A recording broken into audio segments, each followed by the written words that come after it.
మాజీ కేంద్ర మంత్రి రేణుకా చౌదరి తిరుమల శ్రీవారిని దర్శించుకున్నారు. సోమవారం ఉదయం వీఐపీ విరామ సమయంలో కుటుంబ సభ్యులతో కలిసి స్వామివారి సేవలో పాల్గొని మొక్కులు చెల్లించుకున్నారు. దర్శన అనంతరం రంగనాయకుల మండపంలో వేద పండితులు వేద ఆశీర్వచనం అందించగా ఆలయ అధికారులు స్వామివారి తీర్థ ప్రసాదాలు అందజేసి పట్టు వస్త్రంతో సత్కరించారు. ఆలయం వెలుపల మాజీ కేంద్ర మంత్రి రేణుకా చౌదరి మీడియాతో మాట్లాడుతూ ఇప్పుడు వచ్చిన చాలా ఎగ్జిట్ పోల్స్ తప్పులు వస్తున్నాయని స్పష్టం చేశారు. దేశ ప్రగతి కోసం కాంగ్రెస్ పార్టీ నిరంతరాయంగా కొనసాగుతోందన్నారు. ఏపీకి పట్టిన దరిద్రం తొలగిపోతుందని తెలిపిన ఆమె మంచి రోజులు రానున్నాయన్నారు. ఇవాల్టి నుంచి విభజన తర్వాత రాష్ట్రాలు ఆ విభజన పూర్తి అవుతుంది.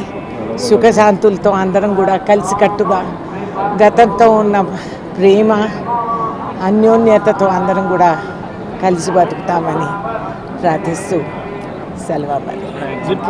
నేను మాట్లాడదలుచుకోలేదు. ప్రజా నిర్ణయం ఏది ఉంటే అది మేము. కానీ ఎగ్జిట్ పోల్ 2000 తర్వాత ఎన్ని తప్పులు వచ్చినాయి ఎగ్జిట్ పోల్స్ అనేది కూడా మీరు గ్రహించాలి. ఏదేదైతే అయినా కాంగ్రెస్ పార్టీగా మేము చేసే కృషి, మేము చేసే ఇది ఈ మన కాన్స్టిట్యూషన్ని కాపాడుకుంటూ ద్వేషాలు తొలగించి దేశ ప్రగతి కోసం మేము ముమ్మాటికి సేవ చేస్తానే వస్తాం.